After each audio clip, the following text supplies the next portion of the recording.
কলেজের শিক্ষার্থীদের সংঘর্ষে রণক্ষেত্র ডেমরা যাত্রাবাড়ি ৮,০০০ জনের বিরুদ্ধে মামলা। বিনা সুদে ঋণের লোভ দেখিয়ে গণ অভ্যুত্থানের ব্যর্থ চেষ্টা, আটক বেশ কয়েকজন। রাজধানীতে চলবে ব্যাটারি রিকশা, হাইকোর্টের আদেশে ১ মাসের স্থিতাবস্থা। স্বৈরাচারের পুনর্বাসন নিয়ে সজাগ থাকার আহ্বান তারেক রহমানের, ভোটাধিকার ফিরিয়ে দেওয়ার দাবি। অবৈধ সম্পদ রক্ষায় কোনো আদালতে জিতবে না এস আলম, সিঙ্গাপুরের আইনেই হতে পারে মৃত্যুদণ্ড।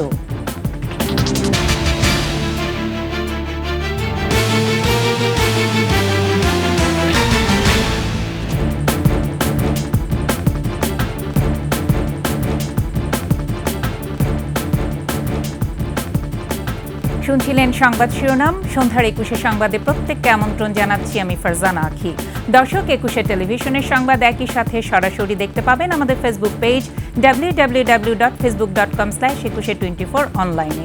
এছাড়া সাবস্ক্রাইব করতে পারেন www.youtube.com/21sheTV চ্যানেলে।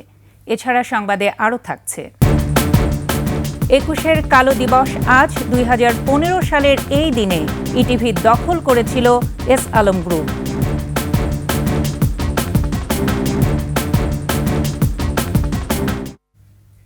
তিন কলেজের শিক্ষার্থীদের দফায় দফায় সংঘর্ষে রণক্ষেত্রে পরিণত হয় রাজধানীর যাত্রাবাড়ি ডেমরা এলাকা।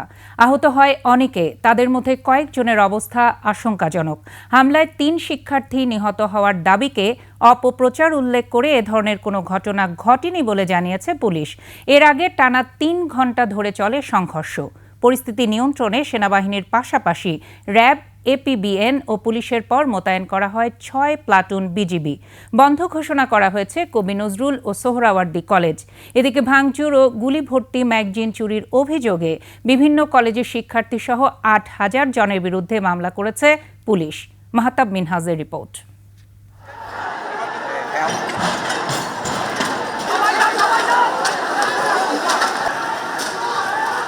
ডক্টর মাহবুবুর রহমান মোল্লা কলেজের শিক্ষার্থীদের সঙ্গে কবি নজরুল ও সোহরাওয়ার্দী কলেজের শিক্ষার্থীদের সংঘর্ষে রণক্ষেত্র যাত্রাবাড়ির মাতুয়েল এলাকা।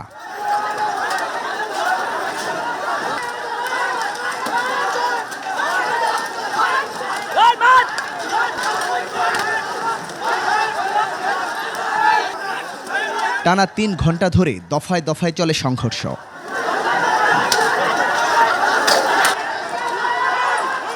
বেলা ১২টার দিকে শহীদ সোহরাওয়ার্দী কলেজ ও কবি নজরুল কলেজের শত শত শিক্ষার্থী হামলা চালায় ডক্টর মাহবুবুর রহমান মোল্লা কলেজে। সে সময় কলেজটির বিভিন্ন সামগ্রী নিয়ে যায় তারা। কালকে রাত্রে আমরা জানতে পেরেছি যে সোহরাওয়ার্দী কলেজের শিক্ষার্থীরা ঘোষণা দিয়েছে ডিএমআরসি কলেজ উড়িয়ে দিবে, এই কলেজের ইট সহ তারা খুলে নিয়ে যাবে। আসলে সেই ঘটনাই আজকে তারা ঘটিয়েছে। প্রায় ৫০ থেকে ৬০ কোটি টাকার ক্ষতি করেছে। পরে বেলা ১১টার দিকে ডক্টর মাহবুবুর রহমান মোল্লা কলেজের শিক্ষার্থী ও স্থানীয়রা মিলে প্রতিরোধ গড়ে তুললে শুরু হয় ধাওয়া পাল্টা ধাওয়া। এক পর্যায়ে পিছু হটতে বাধ্য হন কবি নজরুল ও সোহরাওয়ার্দী কলেজের শিক্ষার্থীরা। এগুলা মূলত উস্কানি দেওয়া হইতেছে উপর মহল থেকে। মহিলাদের দৌড়ায় দিচ্ছে, মেয়েদেরকে করছে। এরকম তো আমরা চাই না। আমরা তো ওদের কারো কিছু করিনি। আমরা বলতে পারবে না যে আমরা কাউকে নিহত বা আহত করছি।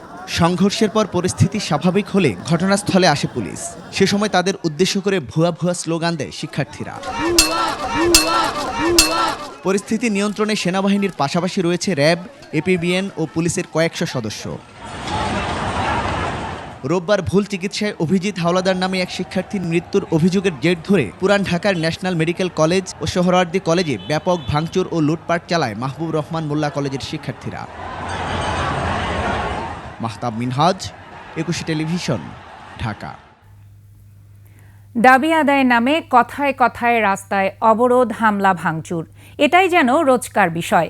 এভাবে চলতে থাকলে দেশ আরও অস্থিতিশীলতার ভেতর দিয়ে যাবে বলে মনে করেন বিশ্লেষকরা। এইসব আন্দোলনকে প্রশ্রয় না দিতে সরকারের প্রতি পরামর্শও তাদের। দ্রুত নির্বাচনের মাধ্যমেই এই জাতীয় সংকটের সমাধান সম্ভব বলে মনে করেন তারা। আদিত্য মামুনের রিপোর্ট। আগস্টের পর থেকেই বিভিন্ন ইস্যুতে লাগাতার অবরোধ আন্দোলনে বেসামাল জনজীবন। যানজট, শ্রমঘণ্টা নষ্ট সহ নিত্যপণ্যের লাগামহীন দামের সাথে বাড়তি অস্বস্তি এইসব আন্দোলন কেন্দ্রিক সংঘাত। সমাজ চিন্তকরা বলছেন, দেশপ্রেম, নৈতিকতা আর শিক্ষার অভাবের কারণেই প্রতিনিয়ত বাড়ছে সামাজিক অস্থিরতা। মনে করি যে গাড়ি ভাঙচুর করলে এটা আরো মানে পরিস্থিতি আরো গভীর হবে, গভীর হলে আমরা দাবি আদায় করতে পারবো। এই মনোভাবটার থেকে কিন্তু এখন সব অরাজকতা হচ্ছে। আমি সেটাই বলছি, মানে এখানের মধ্যে কোনো দেশপ্রেম বা কোনো শ্রেয়বোধ, মানবিক মূল্যবোধ বা কোনো রকমের কোনো কিছু কাজ করছে না। অনেক ক্ষেত্রেই ছাত্র জনতার পেশাজীবীদের দাবি আদায়ের এই ধরনকে প্রশ্রয় না দেওয়ার পরামর্শ দেন তিনি। এখন থেকে 3 মাসের মধ্যে আরো সমস্যা হবে। একসময় ছাত্ররা বলবে আমরা এই যে ফেল করেছি তো কি হয়েছে, ভর্তি পরীক্ষা আমাদেরকে নিতে হবে, এতজন নাও ততজন নাও, এসব হবে, কারণ আবদারের তো শেষ নেই। সরকারের উচিত ছিল কোনো অবস্থাতে ছাত্রদেরকে এই প্রশ্রয়গুলি না দেওয়া, এবং 5ই আগস্টের পর যদি প্রতি মোড়ে যেসব জায়গায় গুরুত্বপূর্ণ জায়গায় যদি সেনাবাহিনী বসিয়ে রাখতো, তাহলে কিন্তু এত বিশৃঙ্খলা হতো না। দীর্ঘ শৃঙ্খলে আবদ্ধ জনতা সাবেক সরকারের পতনের পর আইনের প্রতি উদাসীন থাকায় এমন বিশৃঙ্খলা ঘটছে বলে মনে করেন এই রাজনীতিক। আইনের প্রতি, নিয়মের প্রতি, শৃঙ্খলার প্রতি মানে এক ধরনের মানে অস্বীকার করার প্রবণতা কোনো কোনো ক্ষেত্রে দেখা দেয়। সেটি যেখানে অস্থিরতা সেখানেই তার সুবিধা আদায় করার একটা প্রবণতা কাজ করতে পারে। তো এ ব্যাপারেও ছাত্র, শ্রমিক, কৃষক, এদেশে মেহনতি মানুষকে সতর্ক থাকতে হবে। যদি সেটি এইসব কারণে জনজীবন আরো বিপন্ন হওয়ার আগে দ্রুত রাজনৈতিক সরকারকে রাষ্ট্র পরিচালনার দায়িত্ব নিতে হবে বলে মনে করেন তিনি। আমার কাছে মনে হয় নির্বাচনের মধ্য দিয়ে এই সংকট কাটতে পারে। আবার নির্বাচন যদি আমরা এড়িয়ে যাই তাহলে আবার নতুন নতুন সংকট দেখা দিতে পারে। অনির্বাচিত এবং অনভিজ্ঞ সরকারের জন্য আরও নিত্য নতুন সমস্যা দেখা দিতে পারে বলে আশঙ্কা বিশ্লেষকদের। আদিত্য মামুন, 21 টেলিভিশন, ঢাকা। শাহবাগে জমায়েত হলেই মিলবে বিনা সুদে, বিনা জামানতে 1 লাখ টাকা করে ঋণ। সারা দেশের খেটে খাওয়া মানুষগুলোকে টার্গেট করে সাজানো হয়েছিল এরকমই এক গল্প। অহিংস গণ অভ্যুত্থান নামের একটি সংগঠনের সেই গল্পের ফাঁদে পড়ে রোববার রাত থেকে শাহবাগে সমাবেশের জন্য ঢাকা বিশ্ববিদ্যালয় ক্যাম্পাসে আসতে থাকে শত শত লোক। খবর পেয়ে তাদের ফেরত পাঠিয়ে দেয় ছাত্র জনতা ও পুলিশ। এটিকে দেশ অস্থিতিশীল করার ষড়যন্ত্র হিসেবে দেখছে পুলিশ। বিস্তারিত জানাচ্ছেন দীপু শিকদার। গল্পটা এরকম, দেশ থেকে পাচার হওয়া বিপুল অর্থ ফেরত নিয়ে আসবেন ডক্টর ইউনূস। সেই টাকায় বিনা সুদে দেয়া হবে 1 লাখ টাকা থেকে 1 কোটি টাকা পর্যন্ত ঋণ। বিনা সুদে সেই লোন পেতে আবেদন করতে হবে নির্ধারিত ফর্মে। প্রাথমিকভাবে 1000 টাকা দিয়ে শাহবাগে আসতে হবে। যত বেশি টাকা দিয়ে রেজিস্ট্রেশন, তত বেশি মিলবে ঋণ। টার্গেট করা হয়েছিল দেশের খেটে খাওয়া মানুষগুলোকে। সেই প্রলোভনে রোববার মধ্যরাত থেকে বাস, মাইক্রোবাস, পিকআপে করে মানুষ জড়ো হতে থাকে ঢাকা বিশ্ববিদ্যালয়ের টিএসসি এবং শাহবাগ এলাকায়। খবর ছড়িয়ে পড়লে শিক্ষার্থী ও পুলিশ মিলে জড়ো হওয়া লোকজন এবং তাদের যানবাহনগুলো ফেরত পাঠিয়ে দেয়। এই গাড়ি ভাড়া বা যাতায়াত খরচ বা খাওয়া দাওয়া সবকে দিতেছে তাদের একজন নির্দিষ্ট লিডার। তাদেরকে মূলত নিয়ে আসা হয়েছে আপনার 1 লক্ষ টাকা বিনা সুদে ঋণ দেবে।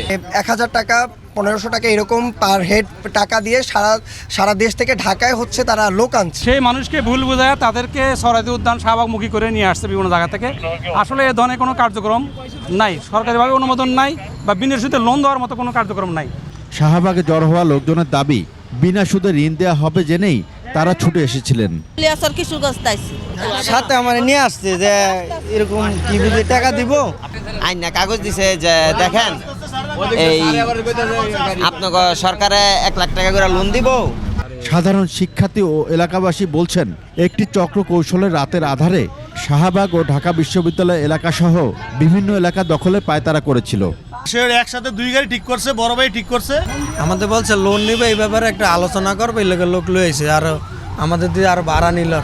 ক্ষুদ্র ঋণ কি দিবে এখানে একটা ওই প্রতিষ্ঠানের নামে আসছে, বলছে যে এটা যদি জনসমর্থ হয় তাহলে ঋণটা পাস করবে। দুপুরে শাহবাগ এলাকায় যান গণসংহতি আন্দোলনের প্রধান সমন্বয়ক জোনায়েদ সাকি। অহিংস গণ অভ্যুত্থান বাংলাদেশের আয়োজকদের আটক করা হয়েছে জানতে পেরে তিনি শাহবাগ থানায় যান, কথা বলেন পুলিশের সঙ্গে। পরে সাংবাদিকদের জানান পুরো বিষয়টি নিয়ে ভুল বোঝাবুঝির সৃষ্টি হয়েছে। সরকারের কাছেই তারা দাবি তুলছে এবং তাদের আন্দোলন তো একটা অহিংস আন্দোলন হিসেবেই নামের মধ্যেই আছে। তো এই আন্দোলনের এই কর্মসূচি নিয়ে পুলিশ প্রশাসন কিংবা মানে অনেকের মধ্যে একটা ভুল বোঝাবুঝি হয়ে থাকতে পারে। পুলিশ বলছে অহিংস গণ অভ্যুত্থান বাংলাদেশ সাধারণ জনগণের সঙ্গে প্রতারণা করেছে, তাদের ভিন্ন উদ্দেশ্য ছিল। তাদের তো এটা প্রচ্ছন্ন হুমকি, কারণ শাহবাগে অবরোধ করা মানে তো পুরো ঢাকা শহরের জনজীবন একেবারে মানে স্থগিত হয়ে যায়, মানে স্থবির হয়ে যায়। কয়েকজনকে আটক করে তথ্য যাচাই বাছাই চলছে বলে জানিয়েছে পুলিশ। দীপু শিকদার, 21 টেলিভিশন, ঢাকা। এদিকে প্রলোভনের এই গল্পকে কেন্দ্র করে সরগরম হয়ে ওঠে দেশের বিভিন্ন জেলা। নিম্ন আয়ের মানুষেরা দলে দলে ছুটতে থাকে ঢাকার উদ্দেশ্যে। এমন খবর ছড়িয়ে পড়লে নড়ে চড়ে বসে পুলিশ। বিভিন্ন স্থানে চেকপোস্ট বসিয়ে চালানো হয় তল্লাশি। আটক করা হয় বেশ কয়েকজনকে। প্রতিনিধিদের পাঠানো তথ্য ছবিতে ডেস্ক রিপোর্ট। সমাবেশে যোগ দিলেই মিলবে সর্বনিম্ন 1 লাখ থেকে কোটি টাকা পর্যন্ত সুদমুক্ত ঋণ। এমন প্রলোভনে রোববার রাতের প্রথম প্রহর থেকে সারা দেশের প্রত্যন্ত অঞ্চলের নিম্ন আয়ের মানুষ ঢাকায় আসতে শুরু করেন। উদ্দেশ্য বিনা সুদের ঋণ পেতে শাহবাগে অবস্থান কর্মসূচিতে অংশগ্রহণ। লোকজন আসার খবর ছড়িয়ে পড়লে রাজধানীর ডেমরায় ঢাকা আরিচা মহাসড়কে যানবাহনে তল্লাশি চালায় পুলিশ। রাজধানীতে গণজমায়েতের মাধ্যমে অরাজকতার আশঙ্কায় সকাল থেকেই এই অভিযান শুরু হয়। লক্ষ্মীপুরে কমলনগর উপজেলার করইতলা বাজার থেকে কথিত অবস্থান কর্মসূচিতে যোগ দেওয়ার সময় 3টি বাস ও 4টি মাইক্রোবাস থেকে 85 জনকে আটক করে স্থানীয়রা। পরে পুলিশ এবং সেনাবাহিনীর একটি দল ঘটনাস্থল থেকে 11 জনকে জিজ্ঞাসাবাদের জন্য আটক করে। ঋণ প্রত্যাশীরা জানান, শাহবাগে জমায়েতের জন্য দেয়া হয়েছে টোকেন। তাদের দাবি, ঋণের আবেদন ও সম্মেলনে উপস্থিতির জন্য প্রত্যেকের কাছ থেকে তারা নিয়েছে 1000 টাকা। একজন কারবারি ঢাকা চলো 1 লাখ টাকা করে টাকা তোমাদের কিস্তি দিব। মাগুরায় শহরের পারনান্দুয়ালি বাস টার্মিনাল থেকে সমাবেশে যোগ দেওয়ার সময় 31 জন নারীসহ 36 জনকে আটক করে পুলিশ। এ সময় তাদের কাছে অহিংস গণঅভ্যুত্থান বাংলাদেশের একটি ব্যানার ও কয়েকটি পরিচয়পত্র পাওয়া যায়। 1 লাখ টাকা দেবে, কিস্তির মধ্যে টাকা দেবে, আর প্রতি মাসে 1000 টাকা করে চালাইতে হবে। এই হাসিনা সরকারের এই টাকাটা ছিল, এর আগে ছিল না, এখন তার কোনো কাজে এটা লিখেছে, এটা মানুষের দেবে তার জন্য। টাঙ্গাইলের ভুইয়াপুরে বাস স্ট্যান্ড থেকে আটক করা হয় 13 জনকে। Yusuf Hasan Naim, news desk, 21 television. পরবর্তীতে নতুন কর্মসূচি নিয়ে আসার কথা জানিয়ে দৈনিক প্রথম আলোর সামনে থেকে আজকের মতো বিক্ষোভ কর্মসূচি শেষ করেছে বিক্ষোভকারীরা। এর আগে দুপুরে রাজধানীর কারওয়ান বাজারে প্রথম আলোর প্রধান কার্যালয়ের সামনে দ্বিতীয় দিনে অবস্থান নেয় বিক্ষোভকারীরা। একই সঙ্গে সেখানে সতর্ক অবস্থান নেয় পুলিশ ও সেনাবাহিনীর সদস্যরাও। এ সময় প্রথম আলোকে ভারতের দালাল উল্লেখ করে বিক্ষোভকারীদের দাবি জানান, এ বিষয়ে অবশ্যই সরকারকে যুক্তি খণ্ডাতে হবে।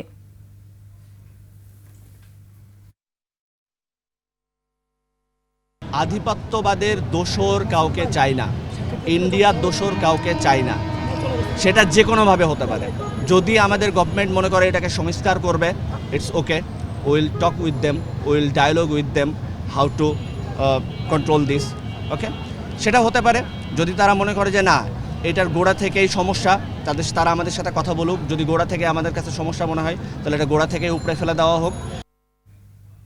শাহজালাল বিমানবন্দর থেকে সনাতন ধর্ম বিশ্বাসী সংগঠন আন্তর্জাতিক শ্রীকৃষ্ণ ভাবনামৃত সংঘ ইসকন নেতা চিন্ময় কৃষ্ণ দাস ব্রহ্মচারীকে আটক করা হয়েছে। বিকেলে বাংলাদেশ পুলিশের বিশেষায়িত গোয়েন্দা শাখা তাকে আটক করে। ইসকন নেতা চিন্ময় কৃষ্ণ দাস ঢাকা থেকে চট্টগ্রামে যাওয়ার উদ্দেশ্যে বিমানবন্দরে গেলে সেখানে তাকে আটক করা হয়। গত 5 আগস্টের পর দেশে সনাতন ধর্মাবলম্বীর ব্যানারে কয়েক দফা সমাবেশ হয়। সেসব সমাবেশ থেকে চিন্ময় কৃষ্ণ দাস অন্তর্বর্তী সরকারের উদ্দেশ্যে নানা ধরনের হুমকি ধুমকি দিয়ে বক্তব্য দেন। এর আগে থেকে এই ইসকন নেতা আলোচনায় থাকলেও গত 25 অক্টোবর চট্টগ্রামের লালদিঘি মাঠের সমাবেশ থেকে বেশি আলোচনায় আসেন।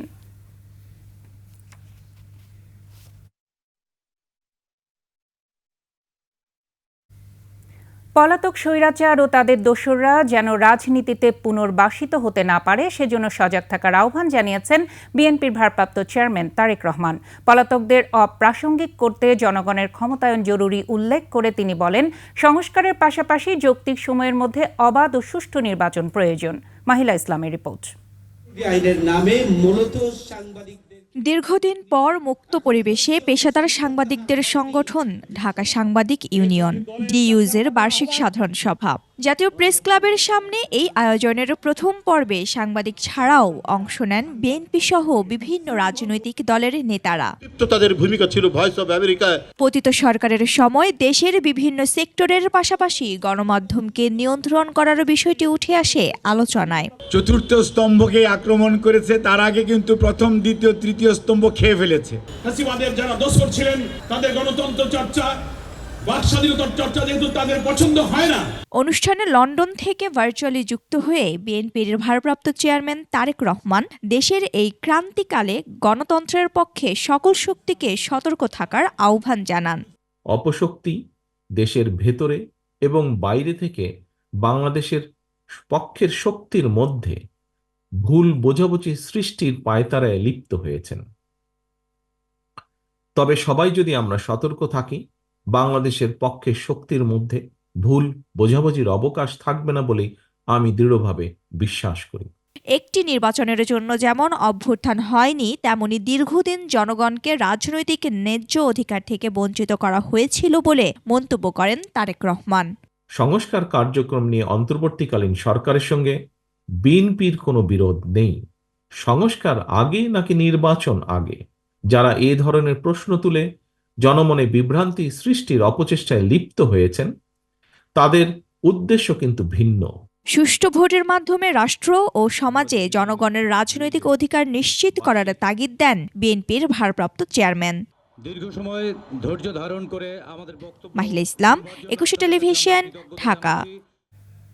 ভালো নির্বাচন করা ছাড়া আর কোনো বিকল্প নেই বলে মন্তব্য করেছেন নতুন নির্বাচন কমিশনার ব্রিগেডিয়ার জেনারেল অবসরপ্রাপ্ত আবুল ফজল মোহাম্মদ সানাউল্লাহ। রাজধানীর আগারগাঁওয়ে নির্বাচন ভবনে সাংবাদিকদের প্রশ্নের জবাবে তিনি বলেন, পুরো জাতি একটা ক্রান্তি লগ্নে এসে দাঁড়িয়েছে। এই মুহূর্তে সুষ্ঠু ও গ্রহণযোগ্য নির্বাচন আয়োজনে যে গুরু দায়িত্ব এসেছে তা বাস্তবায়নে নতুন কমিশন প্রতিজ্ঞাবদ্ধ। এর আগে সকালে প্রথম কার্যদিবসে নির্বাচন কমিশন সচিবালয়ের কর্মকর্তাদের সাথে মতবিনিময় করেন সিইসি সহ 4 কমিশনার। এ সময় ইসির ভবিষ্যৎ কর্মপরিকল্পনা নিয়ে আলোচনা হয়।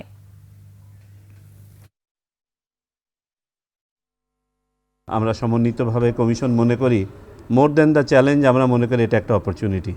চ্যালেঞ্জ তো অবশ্যই আছে এবং চ্যালেঞ্জ মোকাবেলা করার জন্যই আমরা এখানে আছি। আমরা এটাকে অপরচুনিটি ভাবছি এই জন্য, জাতি একটা ক্রান্তি লগ্নে এসে দাঁড়িয়েছে যেখানে আমাদের আর কোনো বিকল্প নেই একটা ভালো নির্বাচন করা ছাড়া। অবৈধ সম্পদ রক্ষায় বিশ্বের কোনো আদালতেই জিততে পারবে না কুখ্যাত ব্যাংক ডাকাত সাইফুল আলম মাসুদ ওরফে এস আলম। পাচার করা অর্থ ফেরত আনার পাশাপাশি তাকে বিচারের মুখোমুখি করতে বদ্ধপরিকর অন্তর্বর্তী সরকার।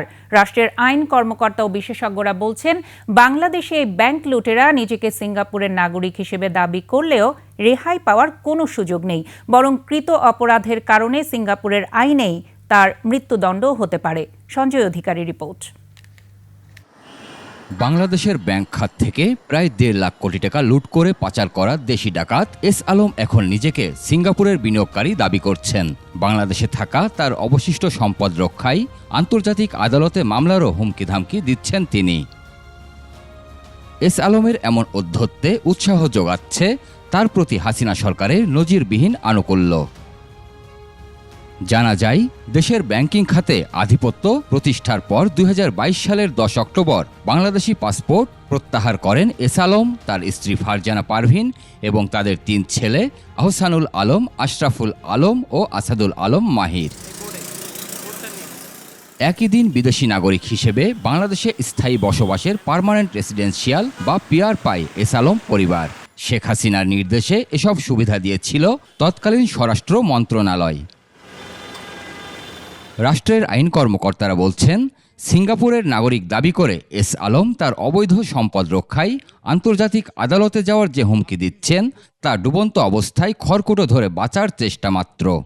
একটা স্পেসিফিক কজ অফ অ্যাকশন থাকতে হবে, ডেট থাকতে হবে, সময় থাকতে হবে। সিআরপিসিতে বলা আছে এই তিনটা থাকলে সে অফেন্সে তার মানে বিচারের সম্মুখীন হবে, বিচারে যাই হোক। সিঙ্গাপুরের আইনে আপনার দুর্নীতির শাস্তি হচ্ছে ফাঁসি। আমরা মনে করি গভর্নমেন্ট যদি শক্তভাবে ধরে সিঙ্গাপুরের তার নাগরিকত্বও ক্যান্সেল হবে এবং তাকে এই দেশে এনে বিচার করা যাবে।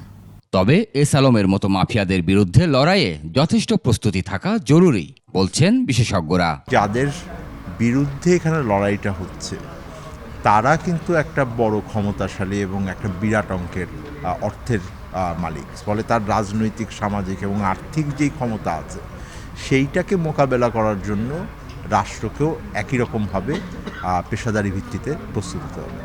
Singapore, Malaysia, Cyprus, British Virgin দ্বীপপুঞ্জ ও ইউরোপে এস আলমের বিপুল সম্পদ রয়েছে। সিঙ্গাপুরে শপিং মল, 3টি হোটেল ও রিটেইল স্পেস, বিলাসবহুল বাড়ি আছে তার। এস আলম উনি তো বাংলাদেশের নাগরিক, আবার সিঙ্গাপুরের নাগরিক। এখানে বাংলাদেশের নাগরিকত্ব উনি উইথড্র করেছেন।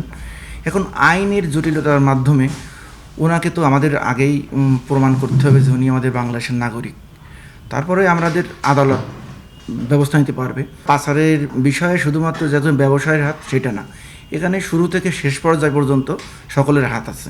ব্রিটিশ ভার্জিন দ্বীপপুঞ্জে 18টি গোপন কোম্পানি খুলেছেন bank mafia S Alam. Bank লুটের অর্থ পাচার করে 2011 থেকে 2024 সাল পর্যন্ত এসব কোম্পানি খুলেছেন এই ব্যাংক লুটেরা। সঞ্জয় অধিকারী, 21 টেলিভিশন, ঢাকা। সময় হলো বিরতির। যখন ফিরছি তখন অন্যান্য খবরের সঙ্গে আরও যা থাকবে। টেকনাফে আওয়ামী লীগ নেতার দখলে বৌদ্ধ বিহার, আদালতের নির্দেশের পরেও উদ্ধার করেনি প্রশাসন।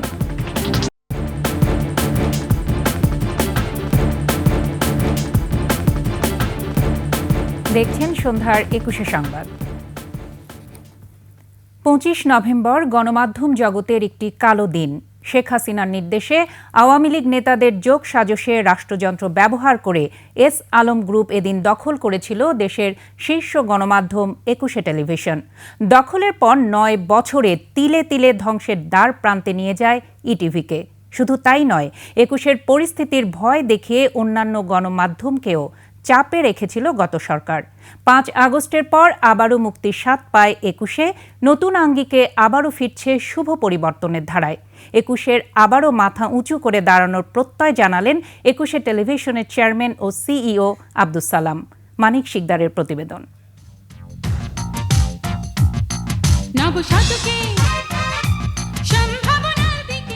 21 মানে মাথা নত না করা, পরিবর্তনের অঙ্গীকার নিয়ে সাধারণ জনগণের প্ল্যাটফর্ম হিসেবে পরিচিত, জনপ্রিয়তার শীর্ষে থাকা এই গণমাধ্যম। জনমুখী সাংবাদিকতা ও বস্তুনিষ্ঠ সংবাদের কারণে বারবার শাসক গোষ্ঠীর রোষানলে পড়ে এই প্রতিষ্ঠান। 2014 সালের একতরফা নির্বাচনের চিত্র তুলে ধরা ও নিরপেক্ষ স্বাধীন সংবাদ প্রচার করা হলে কণ্ঠরোধ করে আওয়ামী শাসক গোষ্ঠী। আব্দুল সালাম সাহেব একজন এমন একজন মানুষ যে কিনা সত্য প্রকাশে অঙ্গীকারবদ্ধ। সে কিন্তু এসব কখনোই মানেনি যে না আমি মিথ্যা প্রকাশ করব বা কিছু। No, he was always competent with যে না আমার সত্য প্রকাশ করতে হবে, whatever the thing is. সেটা সরকারের এগেনস্টে হোক বা বিরোধী সরকারের এগেনস্টেই হোক না কেন, আমরা সত্য প্রকাশ করব। যার কারণে কিন্তু এই ইনসিডেন্টগুলো হলো। 2015 সালের 5 জানুয়ারি বিএনপির ভারপ্রাপ্ত চেয়ারম্যান তারেক রহমানের বক্তব্য প্রচারের কারণে 6 জানুয়ারি গভীর রাতে কর্মস্থল থেকে 21 টেলিভিশনের চেয়ারম্যান আব্দুস সালামকে আটক করা হয়। মিথ্যা মামলা সাজিয়ে বন্দি করে রাখা হয়। আমাকে অ্যারেস্ট করার কারণ তারা জানে যে আমি মাথা নত করার মতো লোক না, এবং আমি এই যে 21 টেলিভিশন নিয়ে এর আগেও অনেক সংগ্রাম করেছি। যখন একবার 2002 সালে বন্ধ হয়ে গেছিল, দীর্ঘ 5 বছর ধরে সংগ্রাম করেছি, রাস্তায়, আদালতে। এই সংগ্রামের একটা ইতিহাস আছে। সুতরাং তারা জানতো যে আমাকে অ্যারেস্ট করে জেলে না ভরলে তারা এটা দখল করতে পারবে না। এরপর দীর্ঘ 2.5 বছর কারাগারের অন্ধকার প্রকোষ্ঠে অমানবিক অত্যাচারের মধ্যে কাটাতে হয় 21-এর কর্ণধারকে। এর মধ্যে শুরু হয় প্রতিষ্ঠানটি দখলের ষড়যন্ত্র। 25 নভেম্বর গণমাধ্যমের ইতিহাসের একটি কালো অধ্যায়। এই দিন আওয়ামী সরকারের অলিগার্ক এস আলম গ্রুপ দখল করে দেশের শীর্ষ এই গণমাধ্যমকে। সাবেক প্রধানমন্ত্রী শেখ হাসিনার নির্দেশে পুরো দখল প্রক্রিয়ায় নেতৃত্ব দেয় তৎকালীন ডিজিএফআই কর্মকর্তা কমান্ডার এম সোহায়েল, আর পেছনে কলকাঠি নাড়েন ডিজিএফআইয়ের সাবেক মহাপরিচালক জেনারেল আকবর, লেফটেন্যান্ট কর্নেল রাশেদ আলম সহ ডিজিএফআই ও এনএসআই-এর কয়েকজন কর্মকর্তা। এর মধ্যে রাশেদ আলম এখনও ব্রিগেডিয়ার জেনারেল হিসেবে সেনাবাহিনীতে কর্মরত আছেন। দখল প্রক্রিয়ায় জড়িত ছিলেন শেখ হাসিনার বিশেষ সহকারী ও আওয়ামী লীগের সাবেক দপ্তর সম্পাদক আব্দুস সোবহান গোলাপ, শেখ রাসেল জাতীয় শিশু কিশোর পরিষদের মহাসচিব কে এম শহীদুল্লাহ। সেই দিনের ভয়াল স্মৃতি এখনও ২১-এর কর্মীদের কাঁদায়। ডিজিএফআই, এনএসআই, সিটিএসবি, ডিবি প্রত্যেকটা গোয়েন্দা সংস্থার লোক ছিল। ২১ টেলিভিশনের নিচ থেকে শুরু করে একেবারে টপ ফ্লোর পর্যন্ত, প্রতিটি ফ্লোরে, প্রতিটি সিঁড়িতে, এমনকি আপনি নিশ্চয়ই পরে শুনেছেন আমার সহকর্মী হিসেবে যে সবচেয়ে সেন্সিটিভ যে জায়গাটা পিসিআর, প্রোডাকশন কন্ট্রোল রুম, সেখানেও গোয়েন্দা সংস্থার লোকজন জড়ো হয়েছিল। এমনটাই ভয়ঙ্কর পরিবেশ তৈরি করা হয়েছিল। এর কারণটি কি? কারণ হচ্ছে অন্যান্য গণমাধ্যমও যেন সতর্ক হয়ে যায়। তো আমাদের মধ্যে অনেক কষ্ট ছিল, যে কষ্টটা হচ্ছে আমাদের প্রাণপ্রিয় চেয়ারম্যান আব্দুস সালাম স্যারের তিলে তিলে গড়ে তোলা সেই প্রতিষ্ঠান মুহূর্তের মধ্যে একদল মানে বাজেয়াপ্ত করে নিয়ে গেলেন। ২১-এ দখলের পর ব্যবস্থাপনা পরিচালক বনে যান আব্দুস সোবহান। মঞ্জুরুল হাসান বুলবুল সহ বেশ কিছু সাংবাদিক ২১-এ টেলিভিশনের সংবাদ নিয়ে ছিনিমিনি খেলেন, নিজেদের আখের গুছিয়ে নিতে ব্যস্ত ছিলেন। এই দখলের মাধ্যমে শুধু ২১-এ টেলিভিশনকেই ক্ষতিগ্রস্ত করেননি, গণমাধ্যম ও স্বাধীন সাংবাদিকতার কণ্ঠরোধ করা হয়েছে বলে মনে করছেন বিশেষজ্ঞরা। ওই সরকারটি যে গালভরা কথা বলতো যে আমরা অনেক লাইসেন্স দিয়েছি, মুক্ত গণমাধ্যম, তার সম্পূর্ণ বিপরীত কাজটি ছিল ইটিভি দখল করা। এবং তাতে অন্যদের যে বার্তাটি দেওয়া হলো যে আপনি যদি আমার সাথে না থাকেন, আমার কথা না শোনেন বা আমার কথা মতো না চলেন, তাহলে আপনাদেরও একই পরিণতি হতে হবে। আওয়ামী লীগ বরাবরই সংবাদ মাধ্যমের ত্রুটি চেপে ধরত বলে অভিযোগ সিনিয়র সাংবাদিকদের। ৭১-এর স্বাধীনতার পর গুটি কয়েক সংবাদপত্র ছাড়া বাকিগুলো বন্ধ করে দিয়েছিলেন শেখ মুজিবুর রহমানের সরকার। গণমাধ্যম ইন্ডাস্ট্রিটা ধ্বংস হয়ে গেল, চরিত্র পরিবর্তন হয়ে গেল এবং ফ্যাসিবাদের সফট ন্যারেটিভ প্রচারকারী হিসাবে তাদের পরিচয় তৈরি হলো। অবশ্যই গণমাধ্যমকে তখন ত্রুটি চেপে ধরা হয়েছিল। পরবর্তী তারই ধারাবাহিকতা আমরা গত ৫৩ বছর ধরে দেখছি। এটি কেউটি বেশি কেউটি কম, গণমাধ্যম কখনোই স্বাধীন নয়। জনপ্রিয়তায় শীর্ষে থাকা এই টেলিভিশন ৯ বছরে ধ্বংসের দ্বারপ্রান্তে নিয়ে যাওয়া হয়। ৫ আগস্ট গণ অভ্যুত্থানের পর ২১-এ টেলিভিশনও দখলমুক্ত হয়। জনদাবির মুখে আবারও হাল ধরেন ২১-এর চেয়ারম্যান ও সিইও আব্দুস সালাম। এই ২১-এ টেলিভিশন দখলের পিছনে কিন্তু মঞ্জুর হাসান বুলবুলের একটা নেপথ্যে যোগসাজশ ছিল এবং সে এইখানের পজিশন নিল, যে প্রধান সম্পাদক হলো। তারপরে এই যে পীযূষ বন্দ্যোপাধ্যায় যারা এখানে আসছে, তারা বিভিন্নভাবে দুর্নীতি করে এখান থেকে টাকা পয়সা উচ্চ বেতনে তারা কোনো কাজ করে নাই। ২১-এ টেলিভিশনের অনেক ফ্ল্যাগশিপ প্রোগ্রাম বন্ধ করে দিছে। নিউজ তারা মোটামুটি করতো দালালি করে, যাদেরকে নিয়োগ দেওয়া হয়েছে উচ্চ বেতনে এবং লুটপাটের উদ্দেশ্যে। ২১-এ টেলিভিশনকে নতুনভাবে সাজিয়ে তুলতে নতুন নতুন পরিকল্পনার কথাও তুলে ধরলেন ভাইস চেয়ারম্যান। আমাদের যে এখন অন্তর্বর্তীকালীন সরকার আছেন, সরকারের প্রধান ডক্টর ইউনূস সাহেব, he knows how to handle this things. তো আমার একটাই চাওয়া সবার কাছে, যে ওনার কাছে স্পেশালি, যে এই যে কাজগুলো হচ্ছিল, এই গণমাধ্যমকে এভাবে বাকরুদ্ধ করলো বা বিভিন্ন ধরনের তারা প্রতিষ্ঠান যে দখল করেছিল, এই যে এই জিনিসগুলো হচ্ছিল, এগুলো যাতে পুনরাবৃত্তি না হয়। কর্মীদের নিষ্ঠা ও দর্শকের ভালোবাসায় গণতন্ত্রের চতুর্থ স্তম্ভের গুরু দায়িত্ব নিয়ে জনগণের পাশে থাকবে, এই প্রত্যয় ২১-এর কর্ণধার ও সকল কর্মীদের। মানিক শিকদার, ২১-এ টেলিভিশন, ঢাকা। 5,915 কোটি টাকার 5টি প্রকল্প অনুমোদন করেছে জাতীয় অর্থনৈতিক পরিষদের নির্বাহী কমিটি একনেক। এর মধ্যে সরকারি অর্থায়ন 1,095 কোটি 94 লাখ টাকা ও বৈদেশিক অর্থায়ন 4,787 কোটি 50 লাখ টাকা। একনেক সভা শেষে পরিকল্পনা উপদেষ্টা ওয়াহিদ উদ্দিন মাহমুদ আরও জানান, এখন থেকে প্রকল্প অনুমোদনের পাশাপাশি বাস্তবায়ন ও দুর্নীতির বিষয়েও তদারকি করবে পরিকল্পনা মন্ত্রণালয়। আরও জানাচ্ছেন তৌহিদুর রহমান। প্রধান উপদেষ্টা এবং একনেক চেয়ারপারসন ডক্টর মোহাম্মদ ইউনূসের সভাপতিত্বে এনইসি সম্মেলন কক্ষে একনেকের সভা। সভায় পূর্বাঞ্চলীয় গ্রিড নেটওয়ার্কের পরিবর্ধন এবং ক্ষমতাবর্ধন সহ 5টি প্রকল্পের অনুমোদন দেয়া হয়েছে। অন্য প্রকল্পের মধ্যে অন্যতম capacity building of university in Bangladesh to promote youth entrepreneurship প্রকল্প, মংলা বন্দরে আধুনিক বর্জ্য ও নিঃসৃত তেল অপসারণ ব্যবস্থাপনা প্রকল্প। পরে সংবাদ সম্মেলনে পরিকল্পনা উপদেষ্টা বলেন, রাজনৈতিক উদ্দেশ্যে নেওয়া যেসব প্রকল্পে সুফল আসবে না তা বাদ দেওয়া হয়েছে। 2 দিনের মধ্যে সব মন্ত্রণালয়কে পরিকল্পনা কমিশন থেকে বলা হবে যে আপনাদের যেসব চলমান প্রকল্প আছে এই প্রকল্পগুলো দুর্নীতিমুক্তভাবে অনিয়ম না করে যত দ্রুত পারা যায় বাস্তবায়ন করুন। উন্নয়ন বাজেট আরও ছোট করা হবে বলেও জানান পরিকল্পনা উপদেষ্টা। নতুন নতুন সুন্দর দেখতে ভালো রেল স্টেশন স্থাপন করা হয়েছে, সেখানে কোনো যাত্রী ওঠেও না নামেও না, কিন্তু বিশেষ রাজনৈতিক কারণে সেগুলো তো করা হচ্ছে। সেখানে রেল স্টপেজ থাকার দরকার নেই, আর ওগুলোকে আর সম্প্রসারিত করারও দরকার নেই। এ ধরনের একদম সরাসরি অপচয় হয়, সেগুলো তো বন্ধ করা যায়। ব্যয় বৃদ্ধি ছাড়া 2টি প্রকল্পের মেয়াদ বৃদ্ধির প্রস্তাবও অনুমোদন দিয়েছে একনেক। প্রকল্পের সেই দূষণগুলো। তৌহিদুর রহমান, 21 টেলিভিশন, ঢাকা। কক্সবাজারের টেকনাফে আওয়ামী লীগ নেতার দখলে থাকা 200 বছরের পুরনো বৌদ্ধ বিহার ও জমি এখনও উদ্ধার হয়নি। আদালতের নির্দেশ থাকার পরও পুনর্দখল করতে পারেনি স্থানীয় প্রশাসন।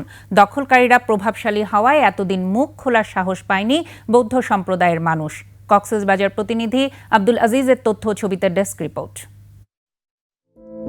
প্রায় 200 বছরের পুরনো কক্সবাজারের টেকনাফের দক্ষিণ বড় বৌদ্ধ বিহার। 2009 সালের আগেও এই বৌদ্ধ বিহারে ছিল পুণ্যার্থীদের পদচারণা। আসতেন দেশ বিদেশের বৌদ্ধ ভিক্ষুরা। আওয়ামী লীগ সরকার ক্ষমতায় আসার পর থেকে বৌদ্ধ বিহার ও এর আশপাশের প্রায় 12 একর জমি দখলে নেয় স্থানীয় আওয়ামী লীগ নেতা রাশেদ মোহাম্মদ আলী। বিহারে থাকা বৌদ্ধ মূর্তিগুলো ভেঙে ফেলে। যখন এমপি ক্ষমতা তো কলেজের নাম দিয়ে এটা কলেজ করিম বলে হয়ে রাখেন, কলেজের নাম দিয়ে কি করছে তারা এন দখল করি হলে এই আছে মানুষ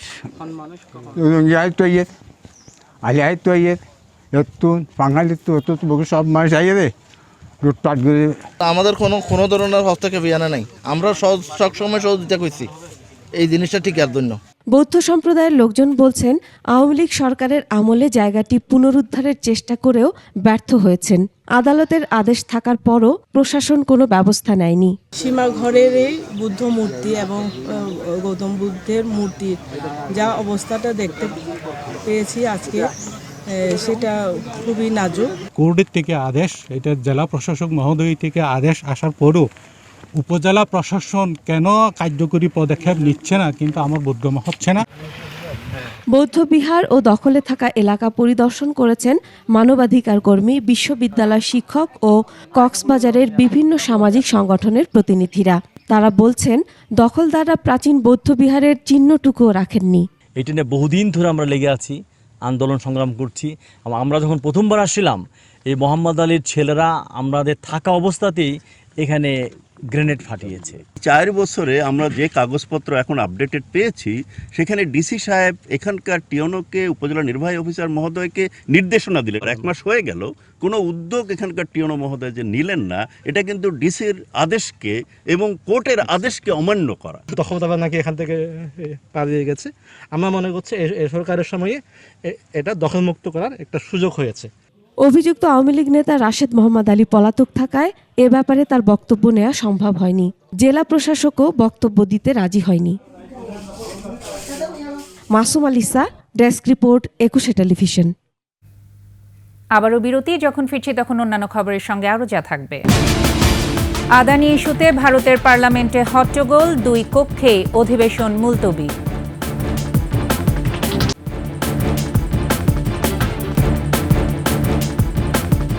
সন্ধ্যার 21 সংবাদে আবারও আমন্ত্রণ।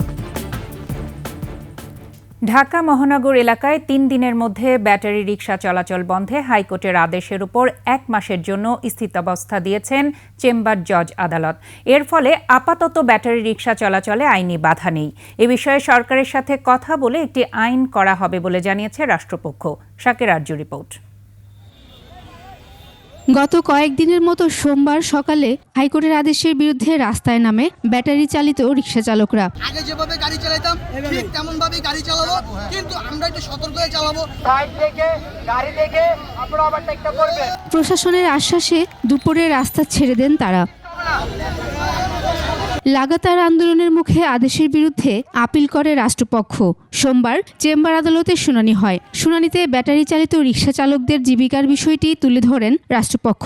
বক্তব্য ছিল যে যারা এই মামলায় যারা পিটিশনার হিসাবে এসছে তাদের লুকের স্ট্যান্ডাই মানে মামলা করার যে রাইট সেটা নেই।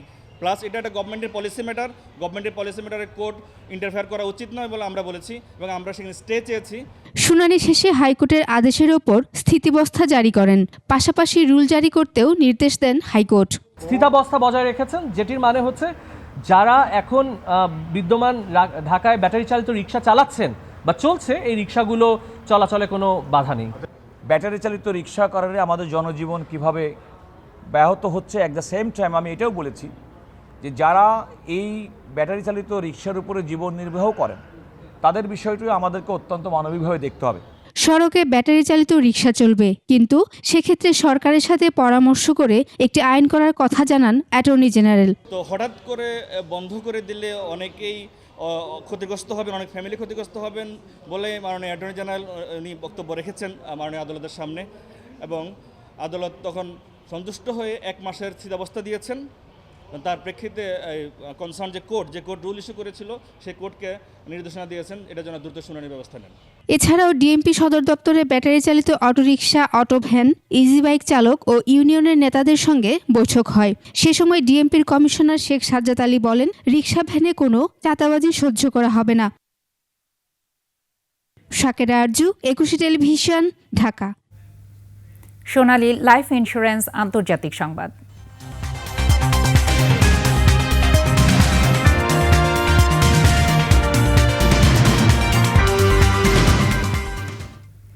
ভারতে আদানি ইস্যুতে শীতকালীন অধিবেশনের প্রথম দিনই সংসদে হট্টগোল দেখা দেয়। মুলতবি করা হয় 2 কক্ষে অধিবেশন। সোমবার ভারতের সংসদে শীতকালীন অধিবেশন শুরু হয়। প্রথম দিনই আদানি ইস্যুতে সরব বিরোধী দলের এমপিরা। তাদের দাবি, অধিবেশনের সরকার দলের প্রথম কাজ আদানি কেলেঙ্কারি নিয়ে বিস্তারিত আলোচনা করা। রাজ্যসভার চেয়ারম্যান জগদীপ ধনখড় বলেন, আদানি ইস্যুতে আলোচনার দাবি জানিয়ে এমপিদের কাছ থেকে 13টি নোটিশ পেয়েছেন, তবে কোনোটি সংসদের নিয়ম অনুযায়ী না হওয়ায় আলোচনার অনুমোদন দেননি। এ অবস্থায় হট্টগোল শুরু করেন বিরোধী এমপিরা। লোকসভায়ও একই পরিস্থিতি সৃষ্টি হয়। এক পর্যায়ে 2 কক্ষে অধিবেশন মুলতবি ঘোষণা করেন স্পিকার। বুধবার পুনরায় অধিবেশন শুরু হবে। সেদিনও আদানি ও মণিপুর ইস্যু তোলার ঘোষণা দিয়েছেন বিরোধী নেতারা। আর এরই সাথে শেষ করছি সন্ধ্যার 21 সংবাদ। তবে যাবার আগে শিরোনামগুলো জানাচ্ছি আরও একবার। 3 কলেজের শিক্ষার্থীদের সংঘর্ষে রণক্ষেত্র ডেমরা যাত্রাবাড়ি, 8,000 জনের বিরুদ্ধে মামলা। বিনা সুদে ঋণের লোভ দেখিয়ে গণ অভ্যুত্থানের ব্যর্থ চেষ্টা, আটক বেশ কয়েকজন। রাজধানীতে চলবে ব্যাটারি রিকশা, হাইকোর্টের আদেশে 1 মাসের স্থিতাবস্থা। স্বৈরাচারের পুনর্বাসন নিয়ে সজাগ থাকার আহ্বান তারেক রহমানের, ভোটাধিকার ফিরিয়ে দেওয়ার দাবি। এবং অবৈধ সম্পদ রক্ষায় কোনো আদালতে জিতবে না এস আলম, সিঙ্গাপুরের আইনেই হতে পারে মৃত্যুদণ্ড।